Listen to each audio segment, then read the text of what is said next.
Welcome to West Tigers TV. This is the Coach's Report. I am live here at the mic'd up studio, and Adel is in his Brisbane bunker. We're going to go through the West Tigers' 32 points to 6 loss on Friday night to the Warriors. But before that, Coach, your mob today, South Logan, you told me to tune in, Channel 9 at 2 o'clock, but you guys went down to the East Tigers, 30 points to 16. Yeah, we did. Well, Coach, you told me to tune in, and I wanted to watch because of Milford, and you were 4-0 up, and he threw a beautiful cutout pass from left to right, which is not easy to do, put the winger away, and the ref pulled it back for a shepherd or something like that. Well, I don't think we can get $10,000 fines in the Q Cup, but honestly, the way they interpret that rule is just ridiculous. And Couple of hometown decisions the potentially. The less we talk about it, probably the better. But no, look, it was a tough one for us today. Like we're due. We're the only team that's only had one bye this year, and you could tell the boys were due, and we get our bye next week. But they were spent. We had so many guys out. We lost our fullback in the first, I think, 15 minutes, and that was a makeshift fullback. So we ended up with a hooker at half, and yeah. Anyways, it was all hands on deck. We had a back row playing centre to start the game. So if Rob was on a podcast criticising us, he would have criticised the coaching staff today because we had like 7 or 8 out. So yeah. Anyways. Before we talk about the NRL team, the girls had another win, 30 points to 18 over the Cowboys. Started the season 2-0. Yeah, it was a you know what, like it was an interesting performance. So obviously I didn't, we had some private conversations about the Cowboys. I didn't actually realise how many of the Cowboys players are out. Look, I'm really happy for the girls. If you're going by form line, the two teams they've played at the start of the year probably not the two of the strongest teams, but at the end of the day, you can only beat what's in front of you. And in the last couple of years, they've struggled to win those games. So it's a really good start from our perspective to make sure we've won those 2 games that we should have won. They're coming up against the 2 powerhouses the next 2 weeks. But I think the biggest thing from the girls' perspective, now that I've looked at the competition, they're going to be a chance of making the 6. I think there's 7 teams, maybe 8, that'll be in contention. Obviously, the top 2 speak for themselves. But yeah, they're a chance as long as they can keep the majority of their troops on the field. There'll be a chance. Coach's Report and claws out very different shows, and we try and keep them quite different. But one consistent thing I like to do across the shows is ask you your main emotion during or after that game against the Warriors, because as usual, you're quite fired up during the game. Yeah, I was pretty angry on Friday. I was pretty angry with the players. Some performances, I was pretty vocal, in our private chats about that. I wasn't happy with the performance of some of the players and the application and the efforts of some of the players. I mean, yeah, and then I wasn't obviously happy with some of the critiques of some of our fans, some of our prominent fans that are on social media, but I'm sure we'll get to that at some stage as well. I was going to ask you if you were surprised how quickly our season's sort of fallen apart, but I think you envisaged it a bit. I think 2 weeks ago you said, we're no chance of the 8, and then I think before the Warriors game you said it's about to fall apart. Was that the first sign of it on Friday night, or probably the cracks were there before it? No, I didn't think we actually fell apart on the weekend. I think we showed some really weak moments, but I actually don't think. I think that's just some individual choices at the moment. That's why I was really angry on Friday night. I just watched the game and I watched some individual efforts, and it looks like some guys who probably are not in a position to put themselves to be upset with the current situation the club are in, showing a little bit of pettiness and pouting their lips a little bit with the way they're performing and the way they're playing this last week. But anyways, we'll sort of see how we go the next few weeks. But yeah, I'm sure we'll talk about it at some stage. Yeah, we'll save some big picture stuff for the last 10 or 15 minutes of the show, talk about where we're going wrong potentially with our attack and all the Jerome stuff. But let's get into the nitty-gritty of the game. In the 3rd minute, Coach, the Warriors open the scoring, 12 metres out. I think Wade Egan hits a short ball and pouring through a hole. Might have been Clark, actually. The lock hit a short ball, pouring through a hole. Fisher Harris. Big gap there between Terrell May and Jerome. Yeah, so they make us flip our numbers a little bit earlier, and Samuel gets caught in the middle of the field. I know sometimes different systems have different rules around that sort of stuff, but you'd like to get your 4-man back into his position as quick as you can. They don't make that happen, but that try, to me, the first thing you look at is Jareem Buller's organisation, and he actually does it on the third try as well. He got our numbers wrong. He got his positioning and his numbers wrong. He was late to get it where he wanted to. There was an extra man coming back really late. He sent him to the short side, which meant we ended up with 6-5 numbers with him in the line from a position where we probably should have had 7, considering where the Warriors were. So it's rare because Jareem's actually been really good at doing that, but he got that wrong in that moment. That just meant that basically that second player on the tip on pass from Aaron Clark, which was Fisher Harris, was sitting inside Jerome, which was our 3-man. So that was just a breakdown in our defensive system. Terrell defending 4 in is not something he's used to doing, but he basically stopped as soon as he seen there was a bit of pressure coming, which opened the gap, and that hole inside him and between him and Jerome allowed Fisher Harris to punch through it. It was a soft try. That's the type of try you see in New South Wales Cup or Queensland Cup level. Alarming signs in the 5th minute and the 9th minute. Huge line breaks. We're still at 13 and at 13 on 13 at this stage. Was that them going down Main Street and having a game plan that could break us, or was that just a lack of intent from us coming out of the sheds? I think we had a mindset to try to compress our line a little bit. Again, it was the start of some guys taking some shortcuts defensively where they were trying to defend, which I didn't like. But yeah, it looked to me like we were trying to compress our line and almost invited the Warriors to try to go around us early. And then they took that with open hands, and then they made. I think there was a line break on the right edge, and there was one from Hallisema on the left edge. I think we invited them to do it, and they took that with both hands. They didn't score, but they really, put us in a bit of a washing machine through that middle of the field off the back of it. So yeah, it wasn't a good start. I think it was 4 or 5 line breaks in the first 10 minutes. But in the 12th minute, we actually put up our first probably attacking bomb, lands 10 metres out, and probably a ridiculous late hit there by Bunty. Seems he's getting put in the sin bin. Yeah, that's a decision that almost puts you in reserve grade for the rest of the year. That was just absolutely dumb. I don't. I'd be interested to find out exactly what the conversation was between Benji and Bunty on that, because I mean, you might as well just go sit on the sideline and we'll just play with 12 if you're going to make a decision like that in the current day. So, yeah, very poor decision.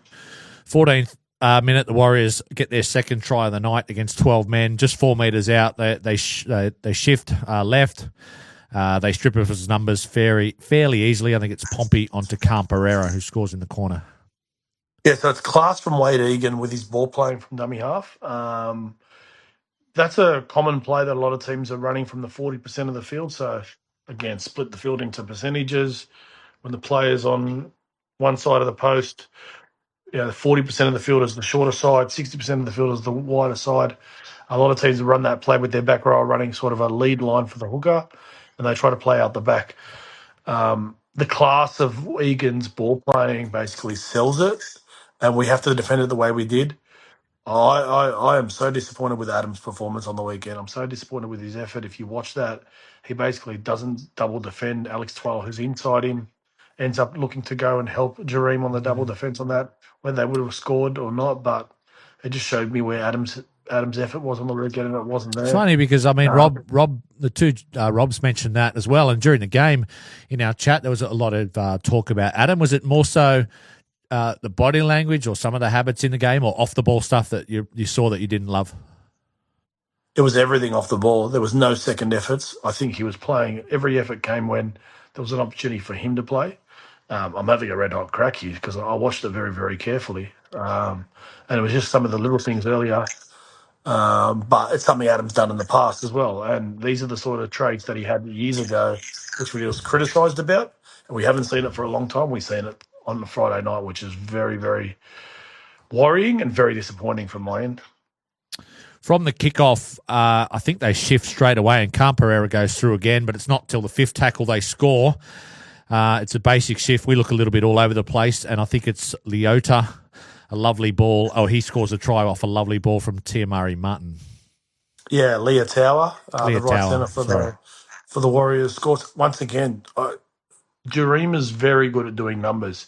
He gets that so wrong again. He ends up with 5 on a short side, including himself, which just, it's such a cardinal sin in that position, especially on tackle 5. Like, if you're doing video with him in that situation, I mean, I'm hoping and I'm presuming that he was sending him one way and the players were going the other way. If that's happening, well, that's an even bigger worry. But our numbers were so poor, and a good team like the Warriors are going to execute that. That was just training. That was training drill situation. That's almost one of those drills at training where you create a scenario and you say, if the other team get their numbers wrong, this is what we do. And we gave them that, and they were just able to execute it with the most basic of like a double play on our half, and they just got outside Jerome where Hamasi was trying to defend outside. But that all started with Jerome getting his numbers wrong. So you don't give him any excuses being down to 12, because we've seen this year with the way the rules are that when teams are down to 12, they can concede 2 or 3 tries. Well, I would, but the problem was when you're inside your red zone, your fullback actually defends in the line. So, and one of the things he wants to be able to do is make sure he's seeing the numbers of the opposition. So, I could give that excuse when they're coming out of their own end, because obviously there's one short in the line because the fullback is back, but not when Jereme's in the line. He's got to be able to get that right a bit better. Were you concerned at that point that we could get 50 or 60 put on us, because it was 7 line breaks to 0 after 15, I think maybe 20 minutes?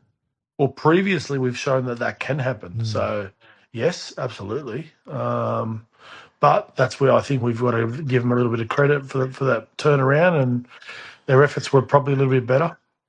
All right, well, in the 27th minute, we hit back. It's a lucky try, I guess you could say, but Hayward passes it to Adam Dewey, who puts a grubber kick in around the post. It bobbles around a bit. The Warriors make a hash of it in the goal line, and Samuela dives on it. Yeah, I'm not really going to talk about the try because, like you said, it's a lucky try. It was a reward for our ability to, I guess, build a little bit of pressure.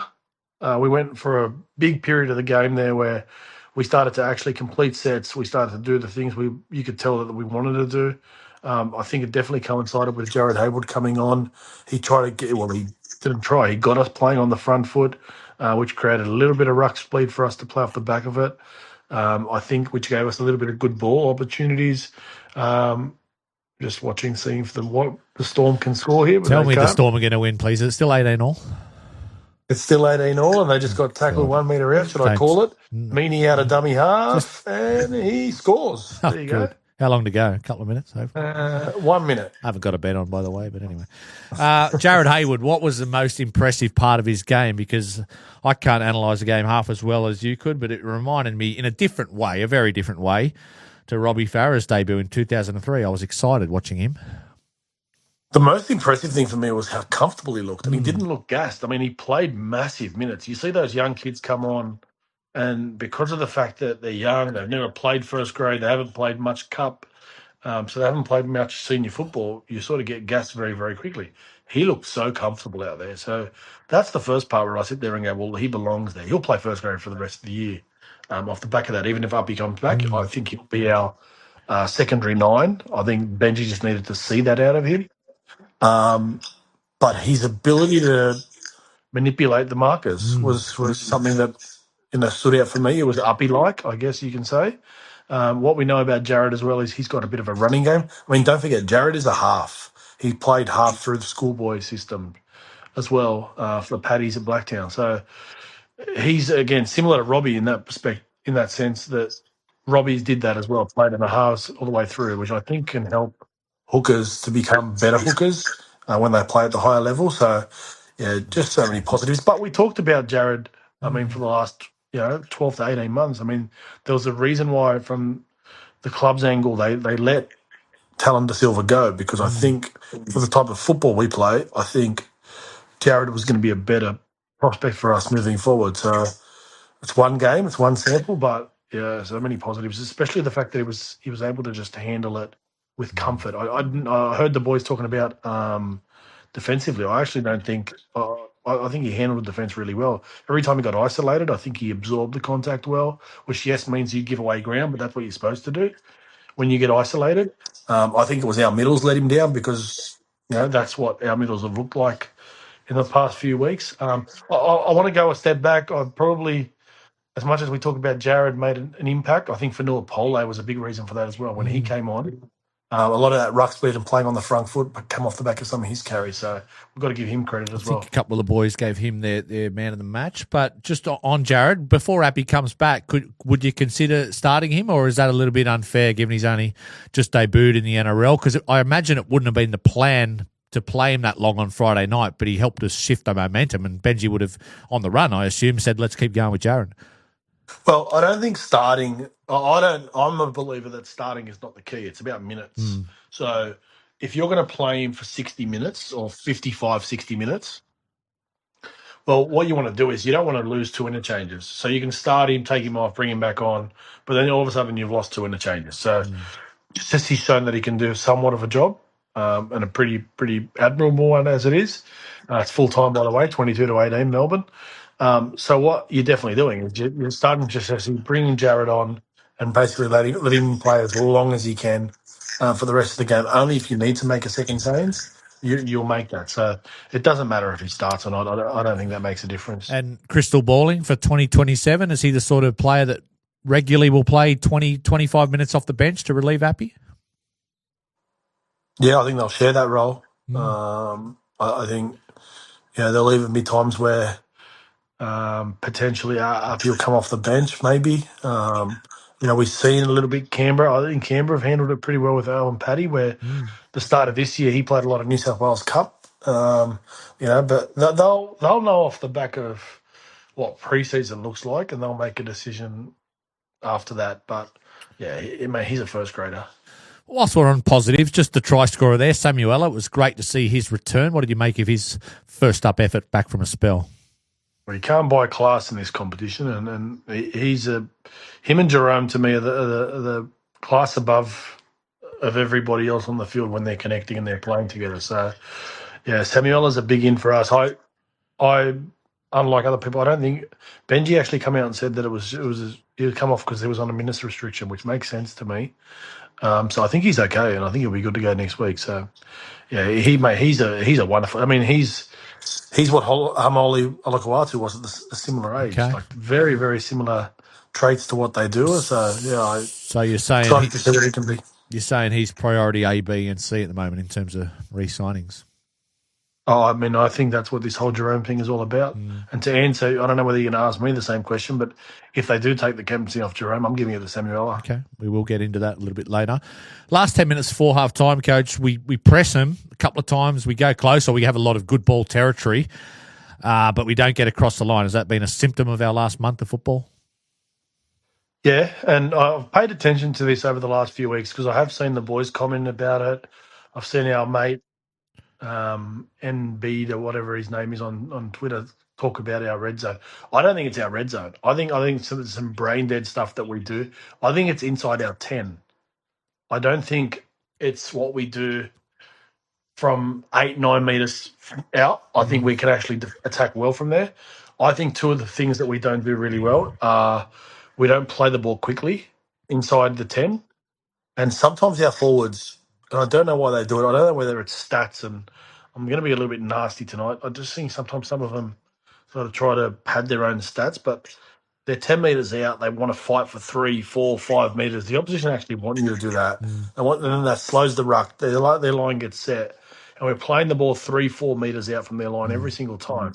Now, Robbie Jr. in the previous pod was talking about we're scoring tries from the 50 and along the way out. The reason that happens is because you've got a full 10 metres to defend, to attack.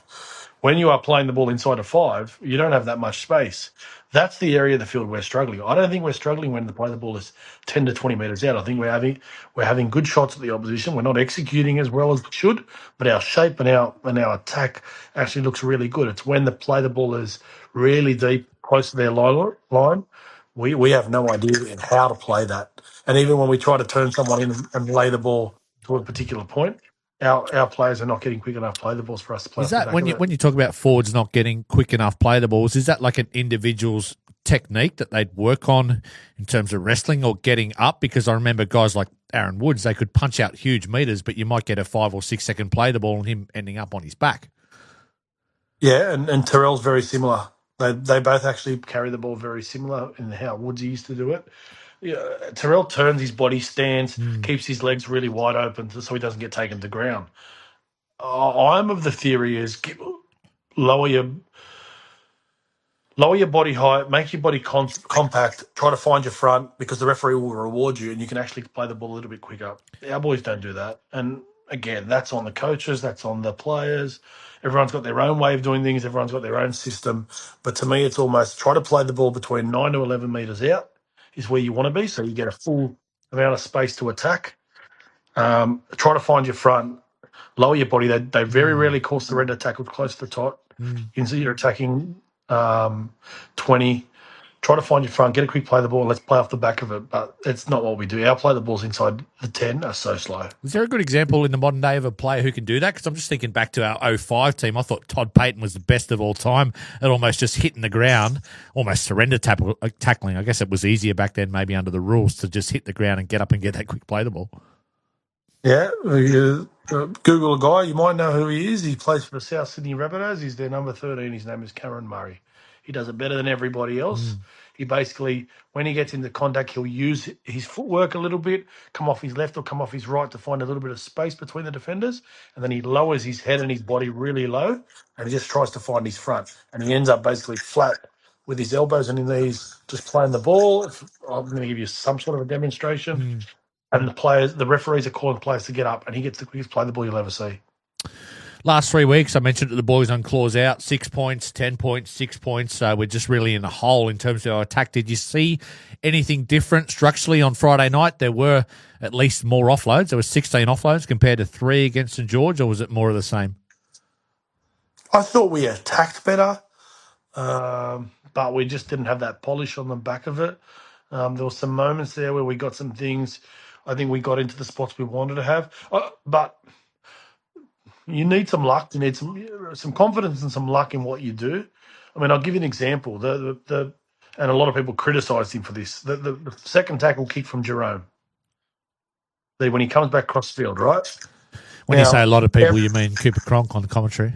Oh, Cooper Cronk's a dickhead. Let's not go there first. He does. He almost seems like it's personal between those two. I don't know why it would be, but he goes at him every game. Well, they've won the same amount of premierships. That's what probably Cooper Cronk doesn't like. He doesn't like people that have run the same amount of premierships as him. And this is where, personally, I can never be a hypocrite. We will criticise, and a lot of our fans criticise that. Brain dead play. He might as well leave now trying to kick on tackle one. I'll take you back to round 2 when we played the Cowboys at Leichhardt. Kaipi's Paul scored a try when Jerome ran the same. It was the same play, and it was on tackle 2. But we scored. Now, if you go back and watch that, the Warriors actually check Sione on the way through. That's why he doesn't get through. Again, I'm not going to be a hypocrite because that's a set play. There's a reason why we're kicking because it's the unexpected kick early. We know that Jerome's got a really good short kicking game. On that occasion, it didn't work. Is what it is, but I'm not going to be critical because I know that I've seen him do it before and we scored off it. So take that for what it is.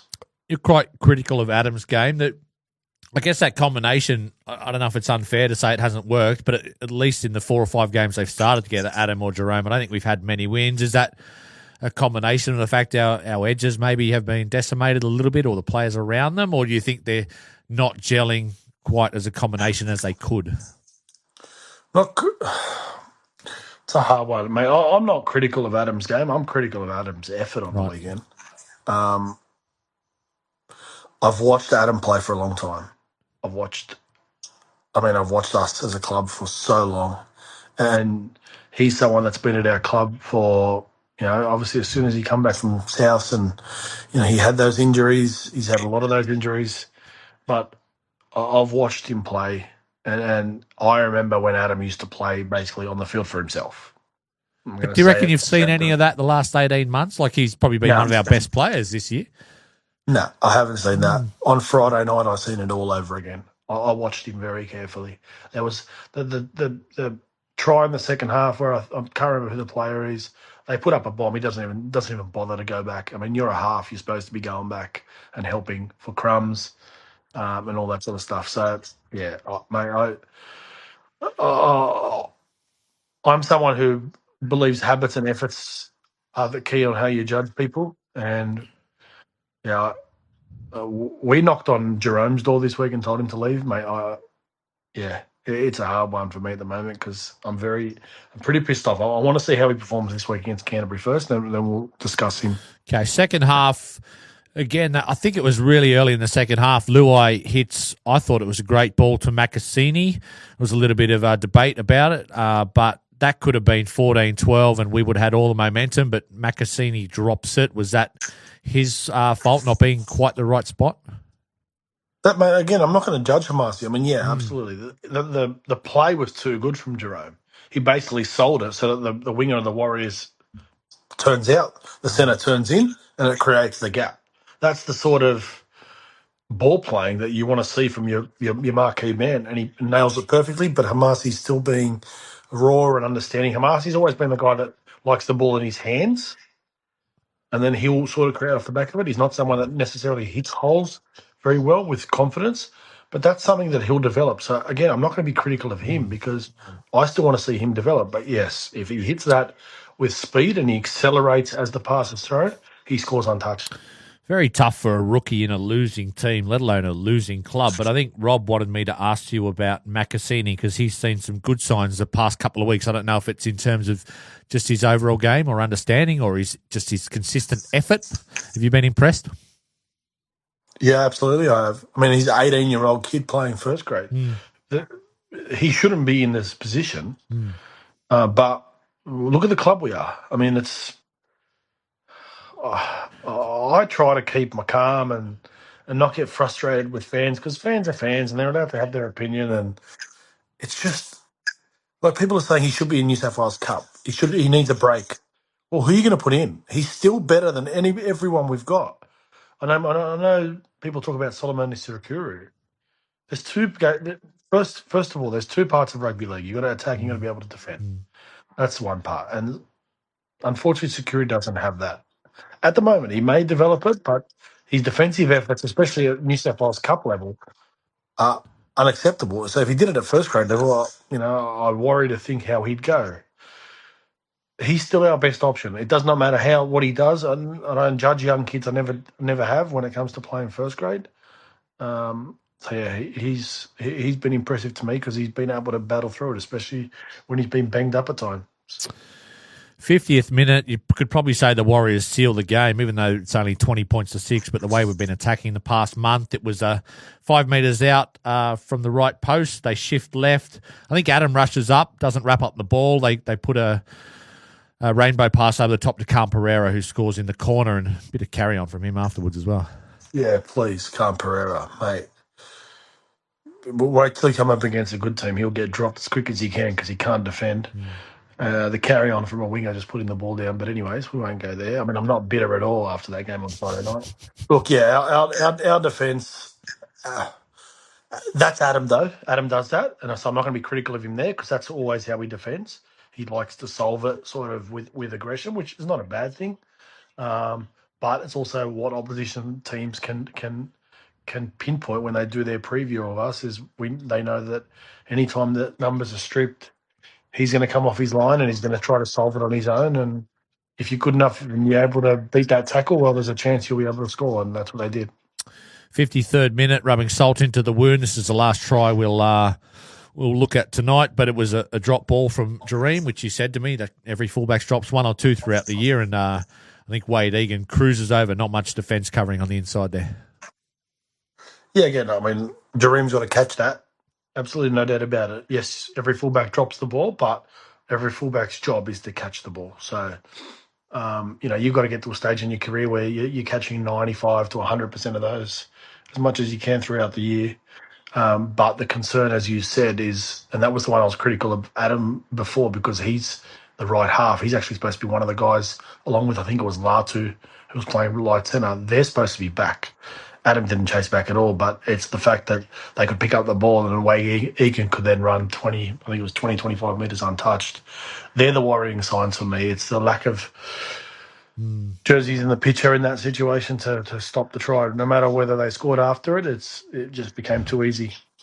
Last 25 minutes, I sort of checked out a little bit, so I'm probably being hypocritical asking you if some players potentially checked out a little bit in moments in the game, but You mentioned can it be just a lack of confidence though when you go such through a period when you're not winning any games and a lack of effort can see it might be a lack of confidence that comes across as a lack of effort, or you're not giving them that excuse? No, I'm worried. I'm worried because I'm seeing a few things from some players where I'm going, are you actually trying? Like, are you? And again, we don't know what's going on. Like, we don't know the truth. The truth is, it could be as bad as everybody hates each other, and it could be as bad as there's absolutely no problems. So, sorry, as good as absolutely no problems. So it's hard because we don't know what the truth is. I'm sure at some stage in the next week or two, we're going to find out more information about exactly what's going on.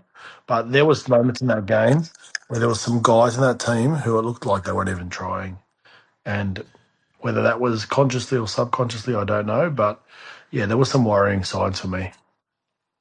You want to mention any names that you were disappointed? I just thought guys like Strathfield were a little bit disappointing. Terrell had a quiet game. Yeah, I mean, those guys are banged up. We know that. So, I mean, there could be reasons for all of this, but I'm just looking at some of the habits. But yeah, Stats from the game, that makes it, I don't know, because I look at the stats and I know you use your eyes and your coaching now to have a look at a game, but we completed our first 21 sets. We had more of the ball for the game, 51%. We completed well for the game, 37 to 44, 16 offloads to 5, but 11 line breaks to 2. So that's a scoreline where you could actually, say 32-6. We either scrambled well or we got lucky that they didn't put 50 on us. well, the only reason why we were in the game at halftime is because we completed it basically, I think it was 95 to 100%. So without that completion rate, we would have been down by 30 at halftime or 40 maybe. So what that does sometimes is it allows you to stay in the game. When you're not playing well, you're not defending well, and you got 12 men on the field for 10 of the 40 minutes, if you can complete and at least keep possession to it close enough to 50% each as you can, well, it means you can keep yourself in the game. But in the past, what we've seen ourselves do is, we'll go to 10, 14 nil down, 16 nil down, and the next set we won't complete, and then the other team will get to keep the momentum going. So we did a good job on the weekend to keep completing when we did get our opportunities to make sure that momentum didn't stay with the Warriors when the opportunity came to turn it around. So yeah, I'm pleased for them from that angle, but we've got to be tougher across the board. Outside backs, I think I've probably touched on a few of them already. But what about Tito? Is he like almost like a wide receiver in the NFL who's reliant on the guys inside him, or in the NFL in that case the quarterback? I was just saying he hasn't scored a try since the Newcastle game at home for the last 10 or 12 weeks. But what have you made of his performances? Is he just not getting those opportunities because he's a great finisher? Yeah, well, he's been asked to play in the centre position for quite a while. But I don't think he's been asked to play there from a defensive structure perspective. I don't think he's been asked to play there. It seems to me like when we're picking the team at the moment, we're picking the best team for us to defend, which is understandable because you don't want to be leaking points. But from a try scoring perspective, yeah, he's a finisher. So to finish tries, you've got to be able to have them created, and we haven't had them created. I mean, we know, I don't sound like I'm having a crack at Adam all night tonight, but our right edge isn't going to get opportunities because when Adam's playing, we know he likes to run the ball. So, and I said this the other week, you can't have it both ways with Adam. He's a deadly ball runner, but when he's playing, our shape is not going to be as good as it should be. So, can't have it both ways. Forward pack, I think the guys, a couple of them gave Fanua best out there. At least his numbers were really good off the bench. 16 runs, 163 metres. You impressed with him? Yeah, he was fantastic. He had a lot of punch and a lot of aggression in the way he carried the football. So he was definitely our best middle forward, that's for sure. Bench use, I guess Latu was in that sort of hybrid role again out there. What do we do for the rest of the season now? Things have changed with Jerome definitely moving on. Would you look at starting someone like Latu, or does he need to go back now because he's probably going to be our halfback next year? Does he need to go back to State Cup and start there for the rest of the year instead of this wishy-washy 25 minutes off the bench hybrid sort of role he's playing? No, I don't want him to go back to New South Wales Cup and play. Like, that's not the solution because we need to be playing our best players in first grade. I'm not of this belief. I mean, it's not like driving on your L's where you got to clock up a certain amount of hours to be able to be the best driver you can be on your P's. Playing first grade, playing 30 minutes of NRL is better than playing 80 minutes of New South Wales Cup. So, some of the garbage I hear from our mate on Twitter about those guys playing New South Wales Cup, seriously. Like, you're playing park football at some stages when you're doing that. So, no, I want him in first grade. Look, there just seems to be something between him and Benji, whether it's an agreement or a conversation about him not having any responsibility this year. My presumption is potentially they just want him to get through the year. They just want him to play, get through the year injury free. That just seems to me what the idea is. So maybe it's a confidence thing for him, but yeah, it just seems like, it all made all the sense on the weekend when Strathfield got injured for Latu to come on, play in the halves and Adam go to centre. But that didn't happen. Latu had to play centre. Adam defended there, but in attack, Adam attacked still at half and Latu attacked at centre. So, yeah, again, unless you know the ins and outs of the conversations they're all having, it's kind of hard to understand. Let's make something clear. And I can't believe Junior said it, but it still might happen. Who knows what happens in these modern day with these clubs? I can't see Jerome not playing. Jerome showed on the weekend. Again, I'm going to call out my mate NBWT on Twitter saying that's the worst game he's ever played. I thought Jerome was in our 3-4 best players on the field. I agree with that. I couldn't believe some of the opinions of our fans at the moment. Does he just do that to get reaction, though? I don't know who he is or what he does. Potentially, but it's not even that. It's even our fans. Like, we're talking about, he's got to go, he's checked out. I'm sitting there going, did you not watch the game? Like, did we not watch it? Some of the errors that were made were off the back of, he was almost trying a little bit too hard. He was trying to execute a little bit better.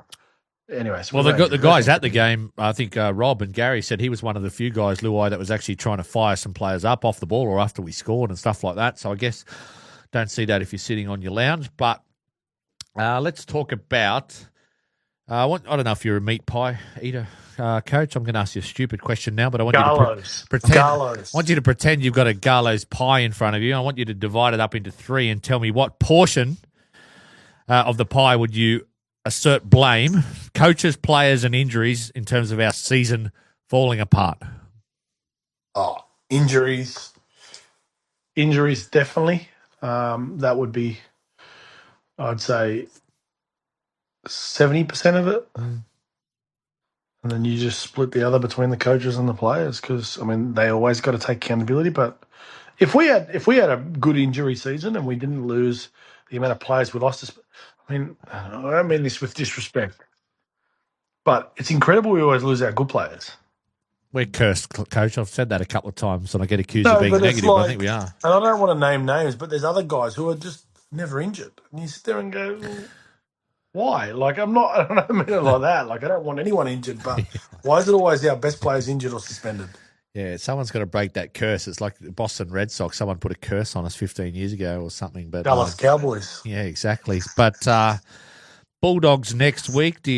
Big picture for the rest of the season? What do you do? Again, I'm probably rinse repeat asking you the same crap every week that I ask. But what do you do after you're a coach and you're in a losing streak and confidence is low and perhaps relationships get a little bit fractured because people are on edge, they want to win. You've got some competitors in there. What do you do when you go into training this week? Do you try and change something? Do you give them a few days off? Do you rip shreds off them, or do you just try and judge the mood from being in there? Yeah, you're definitely judging. What they look like physically, mentally. You address any things that need to be addressed.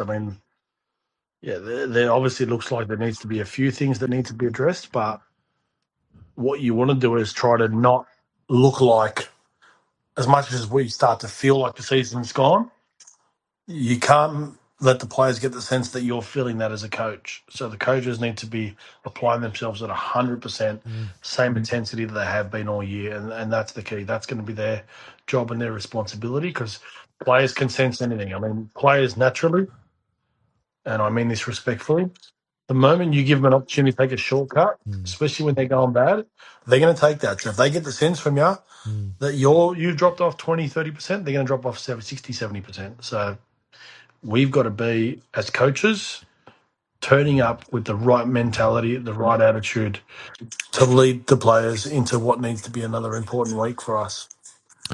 All right, let's spend the last 5 or 10 minutes talking about Jerome because confirmed what we probably knew on Saturday, that he'd be leaving at the end of 2026. I don't want you to repeat everything you said on Thursday night because you appeared on West Tigers Life on Thursday night, and that was a lot of people tuned in for that. But is it the right decision given the context of what the plan is? Benji explained it in at least some quotes on Saturday that it's time to give our young halves a chance. Yeah, and no, all the information I've got at the moment is it's all got to do with the fact that making this decision means that it locks in Samuela, and that's, I mean, proven to us on Friday night. We've got all these other guys signed, but I don't mean this disrespectfully. If we don't sign him, well, I don't know what the point is because he's probably, I would say he's our, I mean, I wouldn't say, I'm going to plead on the club that he's our future captain, he's our future leader. He's the guy you want to build your team around. And the finals for me are the epitome of what this club should look like. I mean, every one of them. It doesn't matter. I don't care about their performance. I worry about their application and how they play and their commitment. They're all locked in. They're all committed. They're all, go at 100%. They redline from the moment they walk on the field to the moment they get off. It doesn't matter whether they're not executing well. The way they apply themselves is everything I want. And from what I understand, Manasseh's about to come and join us, which I can't wait for that because that'll be outstanding. If he does join us, what would be his role? Because he was an ace hooker when he was young. With Hayward on the merge, could he be like a hybrid lock hooker or just add to the depth of our squad, another first grader? Don't know if he's going to join, of course, but if he does with his brothers. I think he'll give the players perspective on life. And I think that's important for some of our boys at the moment. And I think what he'll give us is a lot of leadership and he'll bring a lot of respect. The other thing you got to remember is him and Uppy have got a very significant relationship. Both at Manly together, weren't they? Yeah, and Manasseh's actually talked about it before that he sees Uppy as his mentor and his leader. So there's a secondary connection to that as well. I mean, everything I've heard is that he will definitely be at the club next year. The NRL are basically going to sign off on it. So yeah, that would be a good one for us to have from a leadership perspective, at least. Can you see the perspective where fans would be angry with, not with Jerome, but with the club for moving him on at the end of the year? Because it's bad business having players having to pay them a portion of their wage playing elsewhere. Say we have to pay $300,000 or $400,000, or for him to play at Parramatta next year, and if they have a good year, or do we not have to worry about what it looks like and look towards our future? Well, again, we can't have it both ways. I mean, there's people out there that criticise Latu because they've never watched him play. And they say if he had his opportunities, he hasn't had his opportunities. Well, to be fair, we haven't had a chance to watch him play this year, barely. Correct. We haven't had a chance to watch him consistently play for a long time. Now, part of that is injuries, but part of that is also decisions that have been made by coaching staff around who plays and who doesn't. So there's a reason why recruitment officers and scouts and all that have their roles. And I can tell you, I've seen the kid play. He is, without doubt, the second best half of that generation of players coming through around his age. Because Isaiah Katoa was number one. He was number two. He hasn't gone to anywhere near the level of a lot of the other boys that have gone through. And a lot of that hasn't been his fault because of injuries. But we have been criticised so much for players leaving our club, going to other clubs, and then all of a sudden succeeding.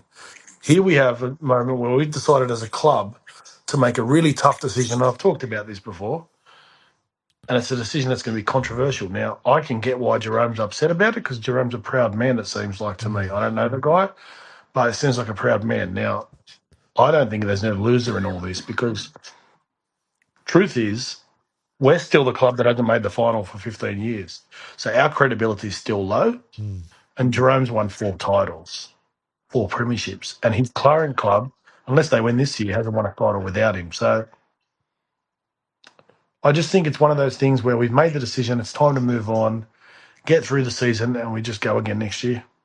Is it as simple as Latu at 7, Adam at 6 next year, and they train together all off season with Jock as the backup, or do we need to get another experienced guy in the half somewhere, even if they're a backup, or is that enough cover?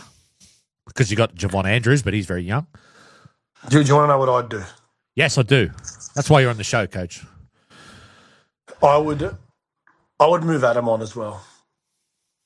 Off one game. It's not one game, Eddie. It's big picture for me.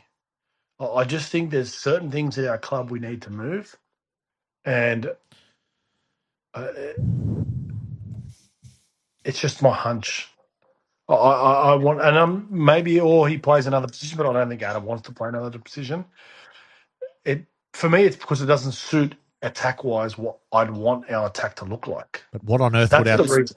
like? Just say, for instance, Adam got injured next year. Even at what would be your halves combination? We'd be down to the bare bones if it was Jock and Latu, or is it two youngsters you're putting in, Latu and Jamal? No, I'm signing someone. Yeah, I'm 100% signing someone. Yep.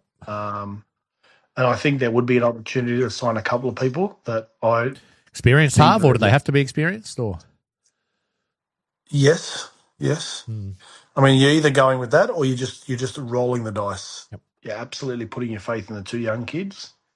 You're putting all the senior players around them, which the majority of our team are going to be senior, over 50 to 100 game players. So there's going to be a lot of that there. But you've almost got to start blowing up everything that's stuck in those bad days for us. And besides Twali, I almost think anyone pre 2024, I think you just want to. Well, Canterbury turned over their whole roster in 3 years from 2021 Yeah, to so 2025. I think for us, and that's I heard you guys talking about the coaches before. I don't think we need new coaches. We need a new perspective. And which it basically means we need new coaches. What I mean by that is you need a fresh set of eyes, you need a fresh set of ideas, you need a fresh set of how we move to the next level. I mean, we've done a good job to get ourselves off the bottom of the ladder and have those really stink years, and we've shown that we've got the potential to string a good six to 8 weeks together. We've got to be better than that. Can't accept just 3 or 4 wins out of 5, 6 weeks. We've got to be able to go blocks of 8, win 4 or 5 games. Next blocks of 8, win 5 games again. And then the back end of the year, like we're in now, being able to still be there to compete. But yeah, mate, I don't know. I mean, I think I don't think we need to bomb up our roster, but there needs to be a few changes there, and they're the two I'd make. I think it's a correct decision from a cap perspective to move Jerome on, and I think Adam's the other one that I just don't think he should be in the halves. That's all. Okay. Leadership, Coach. It comes in many forms, and I know this from being in cricket dressing rooms for 20 years. There are different types of leaders. There's leaders that are quite quiet, but they lead by their actions, and everyone respects them. It's probably more, I'm thinking, someone like Appy, who leads by his action. And there's guys like Jerome, who are very vocal and try and lift guys with their energy. And where do you go with the captaincy for the rest of the year now that Jerome's moving on? Do you have to take that off him, or is that unnecessary? No, unnecessary. I mean, I watched him on Friday night. I mean, if there's a major fraction in the playing group, which I find that hard to believe. Like, I don't think that would be the case. Yeah, no, he's the captain for the rest of the year with Uppy. I mean, I don't think you change that. But again, we don't know the information around it. If you are going to change it, or maybe Jerome decides, I don't want to be captain for the rest of the year to a club that doesn't want me anymore. I get that. But Samuel is my guy. I've said it all along. He's my captain. Was he a captain in the juniors coming through? Yeah, he was the New South Wales under-19s Origin captain as well. He's my leader. He's your leader to me. But we don't need to change our captain because Uppy's our captain anyways. But he's not playing for 3 weeks. Yeah, you just put a temporary captain. The only thing I'm thinking of is just like even the press conference, like Coach. Like, why would you risk putting Jerome in the press conference the last 3 or 4 weeks? Next 3 or 4 weeks, he wouldn't want that. Benji wouldn't want that because it's just inviting more media clickbait stuff.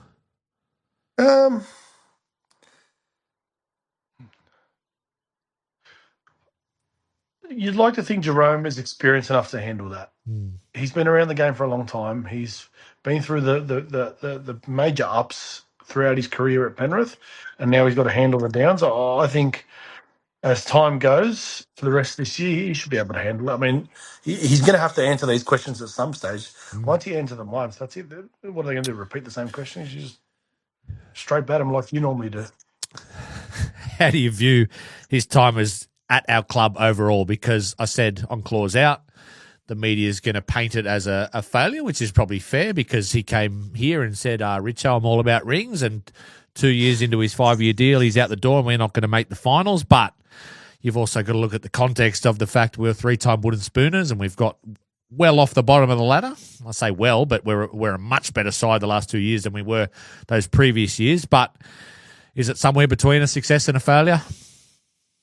Yeah, I don't think it's a success, but I'm not going to say it's a failure. I mean, it's a hard one because realistically he should be at our club for 3 years. We've made the choice of putting him for 2 years, so that's really on us. But look, I'm a realist with this sort of stuff. I don't sit there and try to act with emotion. The truth is, he leaves our club at the end of this year, and he's not the loser. He got paid a lot of money, and he still won 4 premierships, and as one Origin series. We're the club that has still gone 15 years. I mean, it's probably more us that need to have a look at ourselves more than him. So, yeah. Bulldogs coming up this week, Coach. We've got some winnable games on paper. I think it's Bulldogs, Raiders, Parramatta. I know confidence is probably low in there, but surely the goal for the rest of the season, would you be setting a win total as a coach, or it's more just about habits? And you talked about last week about trying to maybe set a meter for how many points we concede for the rest of the year or in games? Yeah, tough one. I mean, I'm probably not even looking past this week now, even from a coach's angle, because it's starting to worry me with some of the stuff that's going on. So I don't want to sort of put myself too far ahead of what's about to happen this week. What we've seen over the last 24 months is every time we've played the Bulldogs, or 12 months, we've got up for it. So that's going to be a really good thing for us to tell this week, because if we're not up for it this week, after the fact that we've played them twice in the last 12 months since the Galvin issue occurred, that'll tell me a lot of what I need to know. So if we're up this week, well, then that'll tell me what I need to know.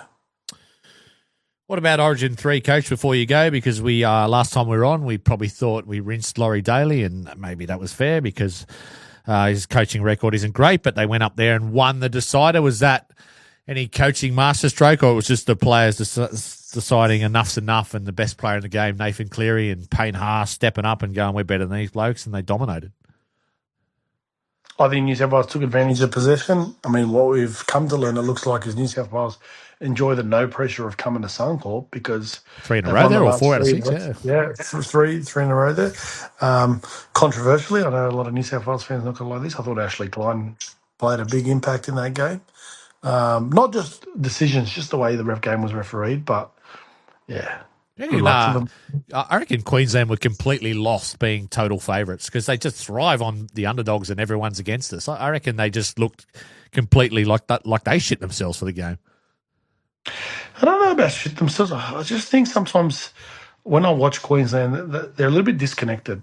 And I say that a lot about Harry Grant teams. And I think that's why Melbourne sometimes have their big ups and downs, because Harry sometimes looks like he's playing well, but it doesn't necessarily mean the team is playing well. And I think that's a criticism actually from me about him, because I think sometimes he looks for it himself in what he does. And I think that can affect the team. But yeah, look, I've got a prediction for the rest of the year, and you can tell me I'm an idiot because I'm a deluded fan, but I want you to tell me in a minute who's going to play Penrith in the grand final. I think Cronulla are, because I look at sports across the board. You're shaking your head already, but I look at continuity over time between a coach and a senior playing group that have been together. And I know that game yesterday was a bit of a write-off for the Dolphins. They sort of gave up after 25 minutes, but my prediction is Penrith are going to play Cronulla in the grand final this year. Let me tell you something. Cronulla are the biggest flat-track bullies you'll ever see. They are the best front runners, and they'll take advantage of a team on a bad day. True. And that's what they got from the Dolphins last week. But you put Cronulla in a grind with a good team, mate, they'll go to water. Who's going to play Penrith in the grand final? Well, you got to presume I'm saying Penrith are going to play in the grand final, aren't you? Go on. Predict two other teams. I don't know. I think the Warriors. I think if you say everybody at their best, I think the Warriors are one. I think the Penrith are the other one. But the Dolphins are a very, very good football team. The Dolphins are gonna have that bad day, but again, I put everybody at their best. I think they're in there as well. The Roosters to me are the type of team that just don't complete enough. They can't play pressure football where you're going set for set and putting yourself in that sort of grinding type of game. That's what worries me about them. And then the bolter from the outside, depending on how they go for the next 3 or 4 weeks, is South Sydney for me still. Fair enough. Well, Coach, I know it's been a long coach's report tonight, so I thank you for coming on and talking about everything in depth, as you always do. The fans love having your perspective, so we'll hope to see you next Sunday night after we beat the Bulldogs. So have a good week up there, Coach. You get week off training, or are you guys still training? No, we'll train this week. All right, tell Milford it was a nice cutout pass despite getting ruled out. Thanks, Coach. Thanks, mate. Cheers.